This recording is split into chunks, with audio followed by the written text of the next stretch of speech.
pull up the poem. It's called Oblivious. I mean, it's actually called While Obliviously Walking from My Car to a Poetry Reading. 7:04, Sunday evening. The top third of the western-facing buildings on this narrow street are stores topped with apartments bathed in bright sunlight. Pre-war window glass reflects this light blindingly. A couple, maybe late 30s, early 40s, walks with their preteen son. They're dressed as if they walked out of the 1980s bestseller, The Official Preppy Handbook.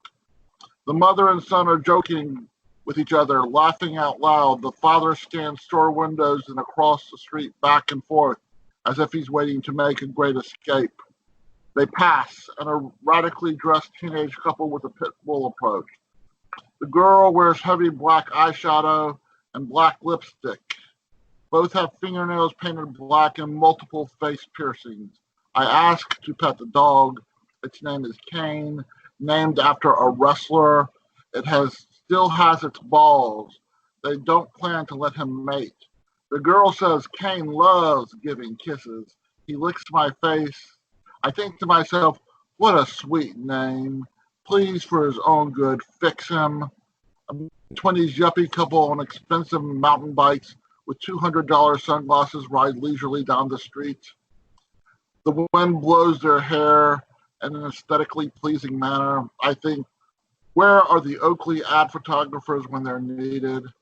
Two nicely dressed women holding hands, conversing, smiling, and walking quickly. I assume they're on their way to a nice restaurant. I step to the side to let them pass. They release their hands and stop talking. The wind blows through my 1.25 inch long hair, which took me over 2 months to grow so long when it would have only taken a week when I was 21. Thank you.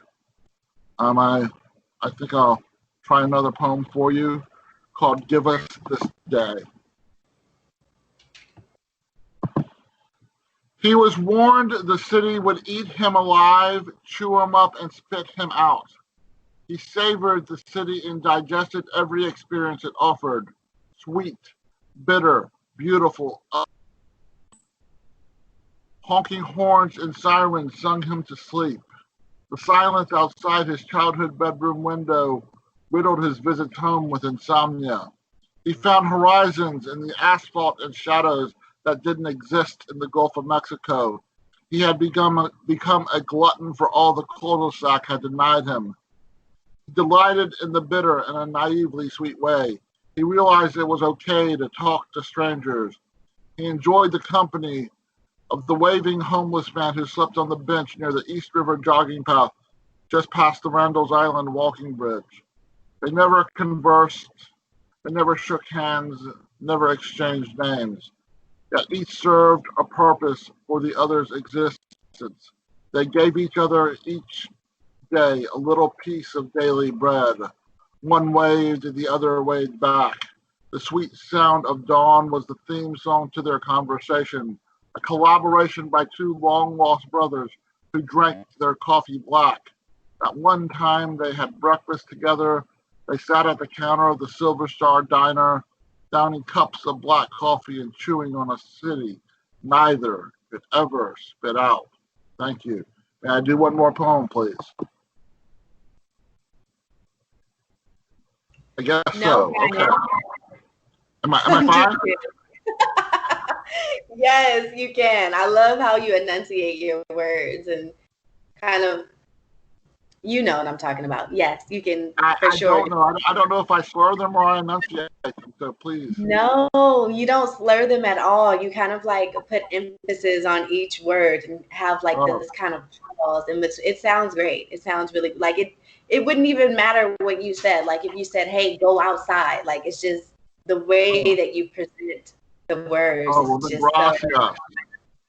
Okay, this has a very, thank you. This has a very convoluted title. It's called As Published by the Journal of Incoherent Blather, July 13, the University of Phoenix, a division of Princeton University, a dissertation toward a PhD in bullshitology, the causation of the facilitation of desperation, a no-nonsense sentence that makes no sense. That was the title? Smamadam.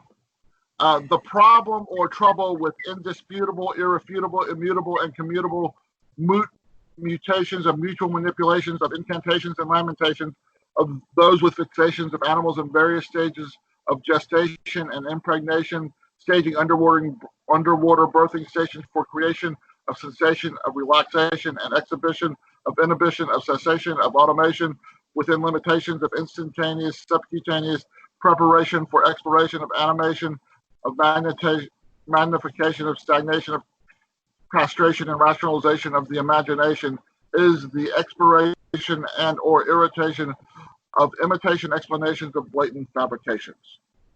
Thank you. And one very tiny piece called Why Rhubarb Why. Woo! Thank you very much. I think you taught me a lot of new words just now. I have to let that digest. Oh, okay. Well, when you digest it, you can have yourself a little rhubarb with it. My latest culinary obsession is rhubarb. I chop rhubarb with sage on a grilled Munster cheese sandwich on golden toasty sourdough. I flavor bombed a pot of Thai spiced okra, corn, tomato, and fava bean chili with tart rhubarb. I puree rhubarb in sauces, dips, and salad dressings. Yes, even hummus. Unfortunately, no one I know ever wants to talk about rhubarb. Thank you very much. Yes, yes. So I'm going to be uploading this content onto the website. Is it okay if I upload yours or no? Absolutely.